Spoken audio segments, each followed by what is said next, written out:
third speaker is Miriam Pellman, שהיא מרצה בפירה במחלקת פילוסופיה יהודית באוניברסיטת בר אילן, היא גם אורחת ראשית באנציקלופדיה חדשה לתיאולוגיה יהודית בעת אוניברסיטת סנט אנדרוס, והיא כלת פרס באוניברסיטת קיימברידג' בלימוד תיאולוגיה. Good afternoon. I'm going to be speaking in English, just for the geographical closeness. Today, I will bring the case that immortality gains new meanings in deconstructive philosophical literature with and beyond Levinas. Today, we're going to examine the particular examples of Derrida and Hélène Cixous as scholars, friends, intellectual contemporaries of Levinas, who allowed a lifeline to Levinas, immortalized his thinkings in a certain way through their deconstructivist writings, and in doing so revitalized the concept of immortality in original ways. There are some sub-questions in the air that I'd like to point to as well. First, while Derrida and Levinas are often discussed in fora of Jewish thought, Cixous has yet to be brought into the discussion in a substantive way. Why and how does Cixous belong to this discussion, and what does she and Derrida contribute to doing in echoing the Levinasian voice?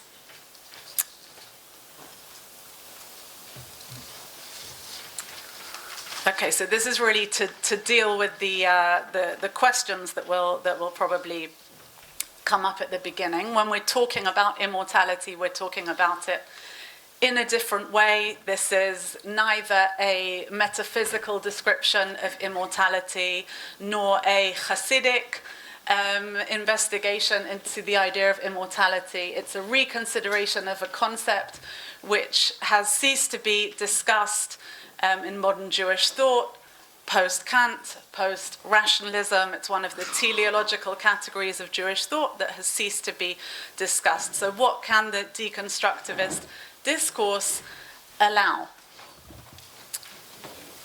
We're focusing on the ethics of difference, Levinas's idea of difference, and Derrida and Cixous' developed ideas of difference as well. When we talk about immortality, there are various issues that arise. We're not going to be talking about all of them. The infinity, the phenomenology of time, Derrida's idea of mourning, the consciousness of the phenomenologists, which Levinas, Derrida, and Cixous jointly try to overcome. Derrida's writing and immortality as a subject in and of itself, and more. I just chose 5 of those concepts. Has anybody heard of hauntology? Hauntology is an idea that Derrida considers. It's a neologism, and it refers to a consideration of the past in the present tense. Something that was in the past, that happened in the past, that is now in the present. Hauntology for Derrida proposes that life is created, sustained, and has meaning through the presence of voices from the past. Okay, there's obviously a problem here in bringing a translation to the English, but nevertheless, a dead parent, for example, can be more alive for us, more powerful, more scary than the living. It is the question of ghosts. Now, when he's talking about ghosts and haunting, he's not necessarily meaning it in the scary way, although that is one of the options. But it's really about the past living on in the present. And hauntology should be considered from a theological and hermeneutical perspective as well. And if we just think about the ways in which theories, concepts, and interpretations function, they are always based on prior understandings that we have, or ghosts of understanding. One could even use the term ghostwriter to speak of authorship in religious hermeneutics. The idea of ghosts could even contribute to a conception of a contemporary Jewish theological teleology. Ghosts can be the soul, ghosts can be the afterlife in this way. Tenets which require new meanings in the deconstructionist era. So we're going to look at this briefly through the ideas of Derrida and Cixous. Of course, we have a short amount of time. There's enough content potentially for a year-long course. So this is just really the tip of the iceberg. We're going to be thinking about Hélène Cixous from a Jewish theological perspective. She was born in 1937 in Oran, a port city in northwest French Algeria. Her parents were Jewish. Her mother was of Ashkenazic descent and her father of Sephardic cultural background, such that her childhood combined several religious and cultural backgrounds at once. She was raised in Oran's Jewish communities and schools, which were ruled by anti-Semitic Vichy laws, and ultimately led to an exodus of most of the Jewish residents. Whose background does this mirror? Derrida's. Cixous left for France in 1955, and she's lesser known for her integration of her Jewish identity with her feminism, defining the role of otherness in society as paramount in both feminist and Jewish experiences, an experience which she termed juifin, Jew woman, two different experiences held at the same time. Cixous set out in post-war France, completed a doctorate on the subject of the aesthetics of exile, which was to become one of the central themes in her post-structuralist writing. Cixous, as I mentioned, followed a similar biographical trajectory to that of Derrida. Both considered themselves as outsiders in their respective contexts between Algeria and France. She notes what he, Derrida, calls my nostalgia for Algeria.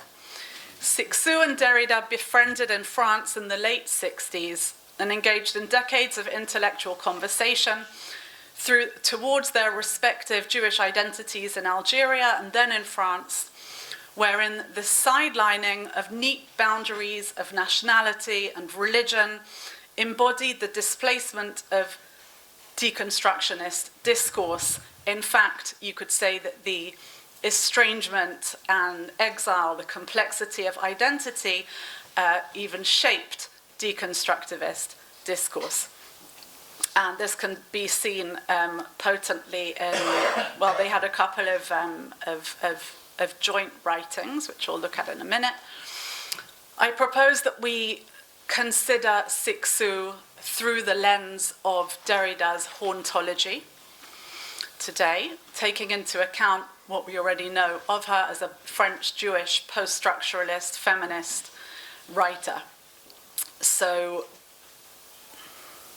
okay, and she does this, really what we're looking at today is her anti-theodicy, her post-Holocaust Jewish theology, through her understandings of and relationships with Levinas and Derrida. One of the main works that Cixous and Derrida worked on together is called Portrait of Jacques Derrida as a Young Jewish Saint. And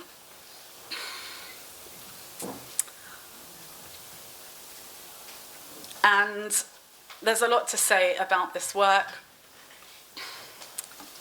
I mean, although Derrida addressed the Holocaust and post-Holocaust life in France more directly, Cixous' deconstructionist writings have been completely overlooked on the theme. That might sound extreme, but I do believe that they've been completely overlooked.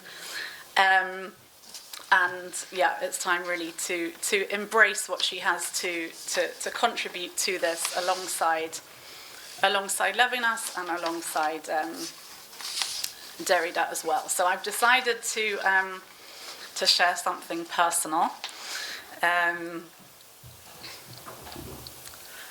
I met Cixous and Derrida in 2003, and they signed a copy of this book for me.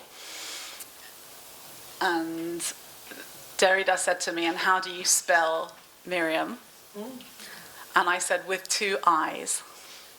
So I know the French spelling is with a Y. And as you can see, he wrote "for Miriam" with two I's, as in Einaim. Okay? And it's signed by Cixous and Derrida.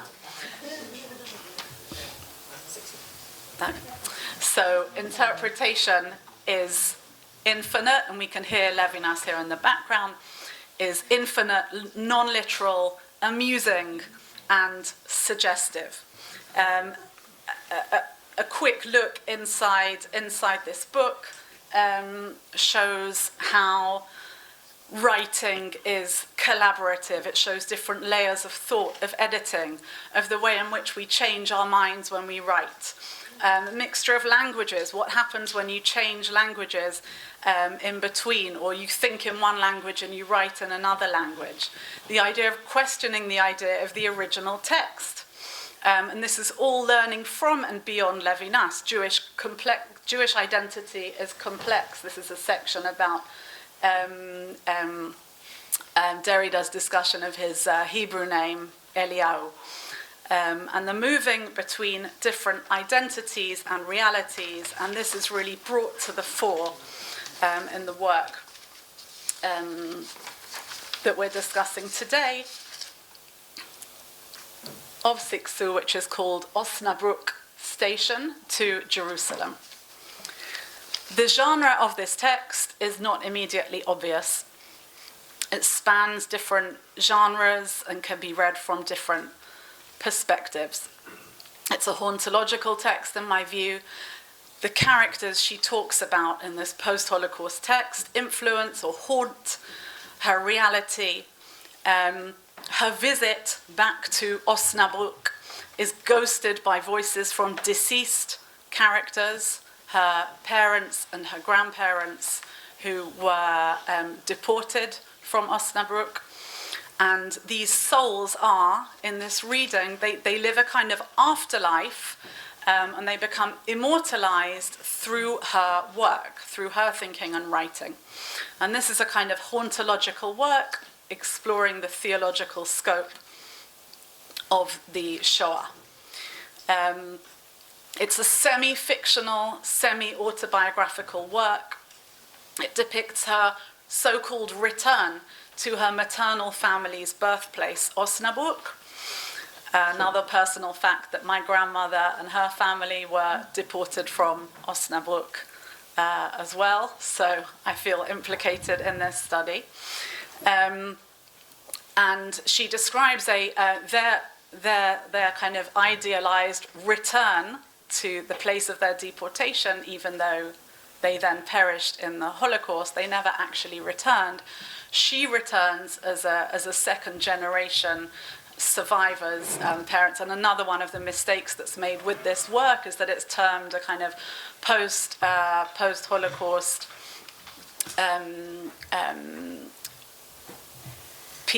historical piece of literature, when actually it's a lot more imaginative and deconstructive than this. So we're going to get a little taste of this work.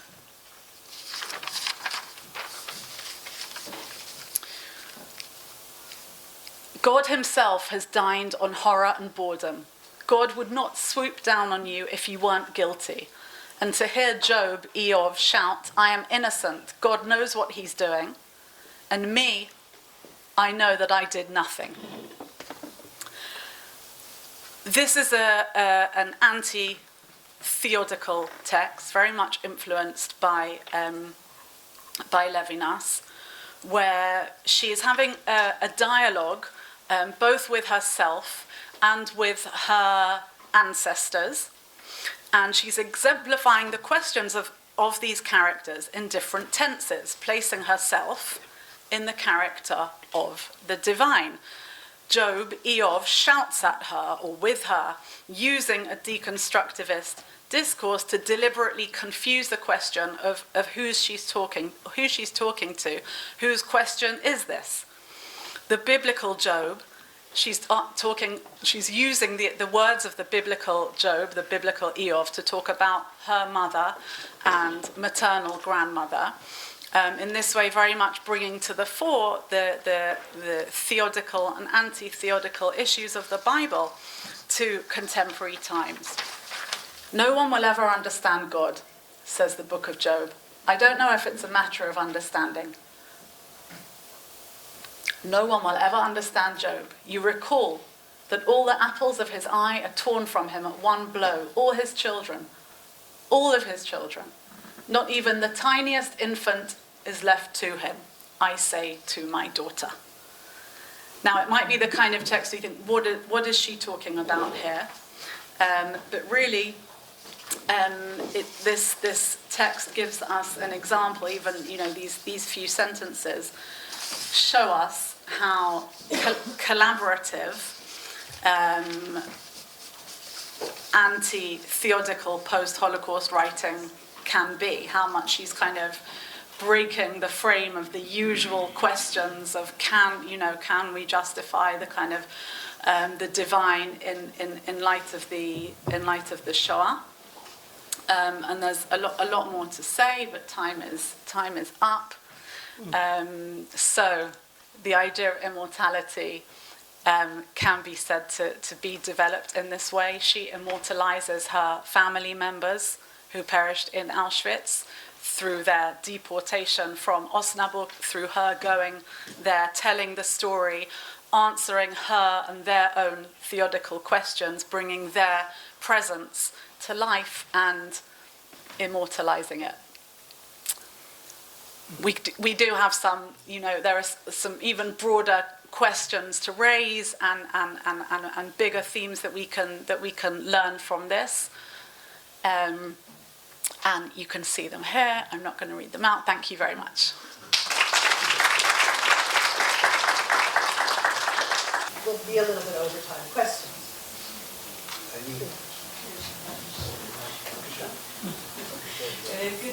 השאלה שלי אליך, אורי, נראה לי שההבדל באמת בין הפירוש של לוינס והפירוש של מניטו לראשי, זה באמת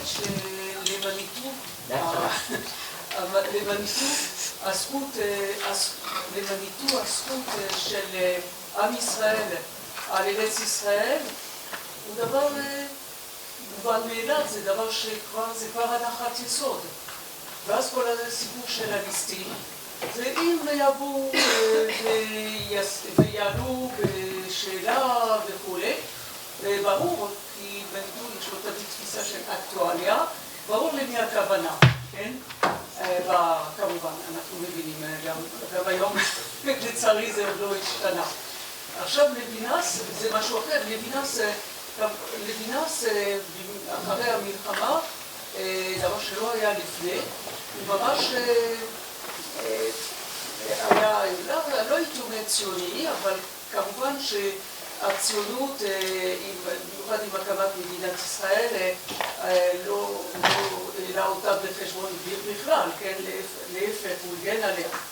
אבל הוא תמיד, בגלל גם החוויה ודברים שהזכרת גם, הבעלות על ארץ כלשהי או על פיסת אדמה זה לא דבר מובן מאליו, זה דבר שזה לא מוצדק מראש, זה לא, כן? ואז האם יש לי מקום תחת השמש, כן? או אפילו השתרשות בקרקע, כן? כל הסכנות שכרוכות בזה, האגניות, כן? ואפילו הצדדים של הציונות שאי אפשר להתכחש אליהם, למשל אהבה לטבע, כן? אריאל הירשפלד הוא ממש ציטט טקסטים מאוד יפים, נראה לי של ביאליק, שבו הוא מדבר על חטא הטבע, כן? וזה שימש השראה. אז אני חושבת שהמגמות הן מאוד מאוד שונות. אני מסכים כמובן, אני מסכים שהמגמות שונות, שומעים אותי? אני מסכים שהמגמות שונות, אני חושב או חושד, אני צריך לבדוק את זה שבשנות ה-50 מבחינת מניטור אשכנזי, העניין של ההיסטוריה הוא יותר חשוב קונקרטית מהעניין של הארץ. ברור שאם היו שואלים אותו, הוא אומר כן, אני מדבר כמובן, הרש"י הזה הוא על ארץ ישראל, והארץ שנהפכה לארץ ישראל וכולי, אבל זה פחות קריטי, זה פחות מעניין אותו בשלב הזה. כן, ואני מסכים שזה הפערים. ולגבי לוינס, אני חושב שזה רק הדגיש יחד עם השמחה להקמת מדינת ישראל, מבחינתו הבעייתיות שבקרקע, לא נראה לי שאני פה לא מומחה ללוינס, אבל לא נראה לי שהיא נעלמה אף פעם. כאילו גם, אולי אפילו יותר אחרי המדינה, אבל בטח שלפני. שמואל, יש לי שאלה אליך. אתה דיברת... תנסה להפעיל את המיקרופון. אני לא יודע אם הוא חומר. טוב, אז דבר בקול.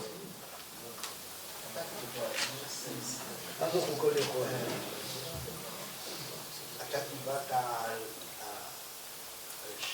על הקונטקסט, ונכון שלוינס תמיד הוא היה אומר לנו להיות ערים ולבדוק את הקונטקסט, ונתת אתה משהו יפה, טקסט, פרטקסט, קונטקסט, בסדר. אני זוכר שלוינס היה הולך נגיד עוד יותר רחוק בעניין הקונטקסט. הוא היה אומר שההקשר של פסוק זה הספר כולו. אז אני הייתי רוצה שאתה תגיד משהו על הדבר הזה. כן, בהחלט. בדוגמה שאני הבאתי רק בראשי פרקים, בהחלט כן, אין ספק, והוא אומר את זה. אפשר להתייחס לשיר השירים כמו שרבי עקיבא עושה במדרש המפורסם, שהוא אומר כל הכתובים קודש, ושיר השירים קודש קודשים, אבל הוא אומר אי אפשר להתעלם מן הקריאה הרגילה שכל ספר שיר השירים הוא בעצם שיר אירוטי. אומנם הרב אפשטיין בתרגום שלו כתב שיר אהבה, אבל המילה בצרפתית היא שיר אירוטי, ואין ספק שזה הקונטקסט. ולכן זה כל כך מפתיע שההפניה של הגמרא כדי לבסס טענה הלכתית על מבנה של בית משפט מבוססת כאשר בעצם לא צריך, זה צריך להדגיש את זה. בעצם המשנה הזאת נותנת סברה. אנחנו יודעים שיש כלל תלמודי שסברה עדיף המקרא. דהיינו שסברה... אנחנו כבר סוף הזמן, אז אני רוצה חנוך. שנייה, אבל נשאלתי שאלה, אני רוצה לענות. כן, אבל אין זמן. זה למשל דברים שלוינס לא היה עושה. רציתי לשאול את מרים על הנושא של ההרצאה שלה. אין לה אחר גם לדבר.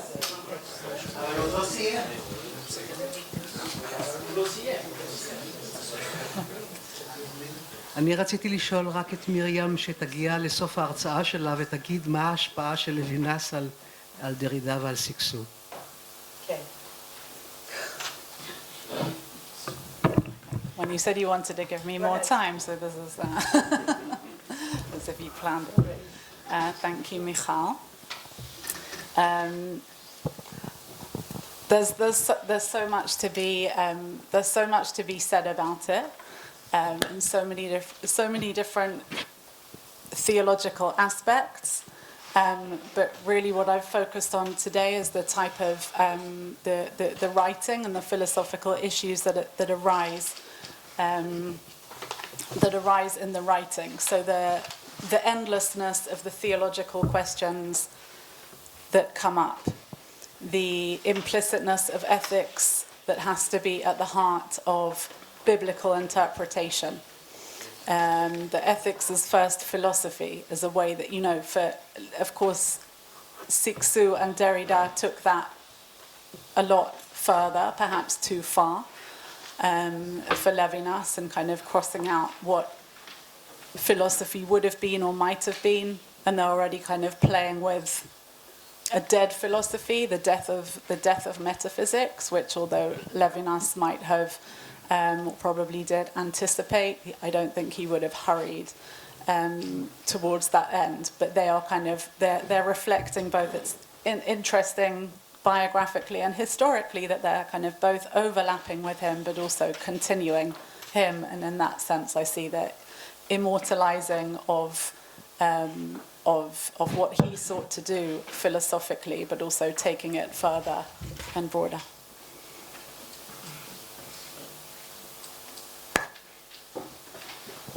We go on.